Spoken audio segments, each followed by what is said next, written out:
안녕하십니까?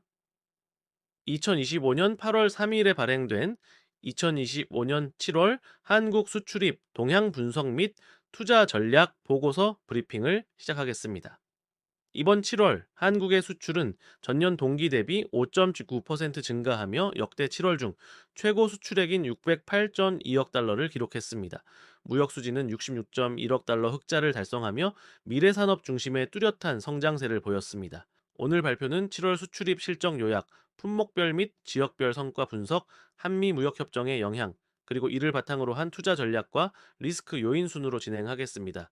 발표에 앞서 화면 우측의 막대 그래프를 통해 주요 기관들의 2025년 수출 증가율 전망치를 살펴보겠습니다.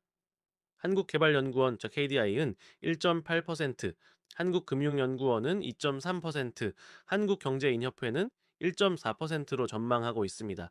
이는 반도체, 자동차, 조선업을 중심으로 한 호조세와 경제의 이중적 구조가 심화될 것을 시사합니다. 7월 실적을 요약하면 수출은 600%.2억 달러로 전년 동기 대비 5.9% 증가했고 수입은 542.1억 달러로 0.7% 증가했습니다.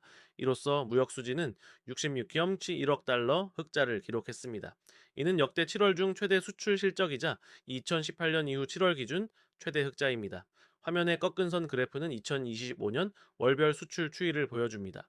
파란색 실선으로 표시된 월별 수출액은 1월 약 490억 달러에서 꾸준히 상승하여 7월에 608.2억 달러를 기록했습니다.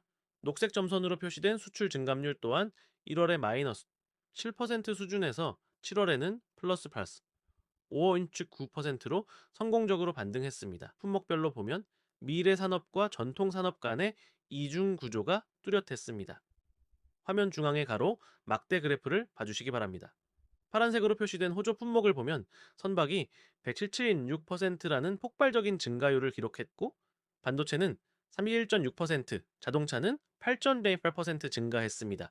화장품과 전기기기 역시 각각 18.1%, 19.2%의 높은 성장세를 보였습니다. 반면 붉은색으로 표시된 부진 품목을 보면 2차 전지가 21.1% 감소하며 가장 부진했고 석유화학은 10.1%, 무선통신기기는 17.5% 감소했습니다. 이는 AI 인프라 확장에 따른 반도체 수요 급증과 같은 미래 산업의 성장, 그리고 전통 산업의 구조적 어려움을 동시에 보여줍니다. 지역별 성과를 통해 수출 시장의 다변화 추세를 확인할 수 있습니다. 화면의 그래프를 보시면 주요 9대 수출 시장 중 6개 지역에서 수출이 증가했습니다. 특히 CIS가 21.5%로 가장 높은 증가율을 보였고 인도 10.7%, 아세안 10.1%, EU 8.7% 순으로 신흥시장이 성장을 주도했습니다. 반면 대중국 수출은 3.0% 감소했고 대미국 수출은 1.4% 증가에 그쳤습니다. 아세안 시장의 성장이 대중국 수출 감소분을 상쇄하며 중국 의존도를 완화하는 긍정적인 신호를 보여주었습니다. 최근 타결된 한미 무역 협정은 향후 수출 환경에 중요한 변수가 될 것입니다. 핵심 내용은 관세율이 당초 우려했던 25%에서 15%로 완화된 것과 한국이 향후 5년간 미국에 3,500억 달러 규모의 투자를 약속한 것입니다. 화면의 표는 산업별 영향을 정리한 것입니다. 반도체, HBM 등 AI 반도체 수요가 지속되어 긍정적입니다. 조선업, 1,500억 달러 규모의 미국 조선업 협력 펀드가 조성되어 매우 긍정적입니다. 자동차, 관세율 15%는 여전히 부담으로 작용해 부정적 영향이 우려됩니다. 철강, 화학, 가격 경쟁력 약화로 부정적인 영향이 예상됩니다. 이번 협정은 단순 관세 문제를 넘어 한국의 핵심 산업이 미국의 전략적 이해관계에 깊숙이 편입되는 패러다임의 전환을 의미합니다. 전략 이러한 동향을 바탕으로 네 가지 투자 테마를 제시합니다. AI, HBM, 반도체, 생태계, 7월 수출이 31.6% 증가했으며 AI 인프라 투자 확대로 성장이 지속될 전망입니다. 조선업 슈퍼사이클 7월 수출 176% 증가 및 한미 협정 수혜로 구조적 성장이 기대됩니다. 하이브리드 자동차 7월 수출 8.8% 증가, 비미국 시장 답 연화에 성공했습니다. K뷰티 7월 화장품 수출이 18.1% 증가하며 사상 최대 실적을 기록, 글로벌 인지도가 상승하고 있습니다. 핵심 전략은 미래 산업인 반도체와 조선의 높은 비중을 두되 철강과 같은 전통 산업은 회피하는 선별적 접근입니다. 또 이를 바탕으로 한 추천 포트폴리오를 제안합니다. 화면의 원그래프는 섹터별 추천 비중을 보여줍니다. 가장 큰 비중은 AI, HBM 생태계로 40%입니다. 다음으로 슈퍼사이클에 진입한 조선업이 20%입니다. 지역 다변화에 성공한 자동차와 K뷰티가 각각 15%를 차지합니다.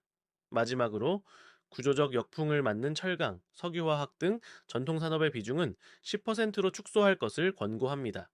이를 통해 이중적 경제 구조에 대응하고 리스크를 분산하는 효과를 극대화할 수 있습니다. 물론 리스크 요인도 존재합니다. 대외적으로는 미국의 통상 정책 불확실성과 중국의 수요 둔화가 가장 큰 리스크입니다. 산업별로는 반도체 가격 변동성, 조선업의 인력 수급 문제, 자동차의 관세 부담 등이 주요 리스크로 꼽힙니다. 이에 대한 대응 전략으로는 분기별 리밸런싱, 지역 다변화가 잘 된 종목을 우선 배분하는 전략, 그리고 섹터 로테이션 등을 고려해야 합니다. 화면 하단의 핵심 모니터링 지표, 즉 반도체 가격 추이나 자동차의 미국 현지 생산 비율 등을 주시하며 신중하게 대응해야 합니다. 2025년 하반기 한국 수출은 반도체와 조선업을 중심으로 6.7% 수준의 견조한 성장세를 이어갈 전망입니다.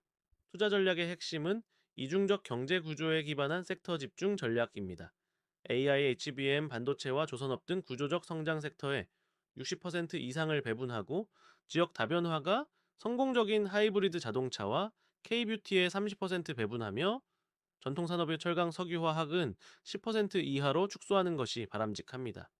본자료는 투자 참고 목적으로 작성되었으며 최종 투자 결정은 투자자 본인의 신중한 판단에 이루어져야 함을 알려드립니다. 이상으로 브리핑을 마치겠습니다. 감사합니다.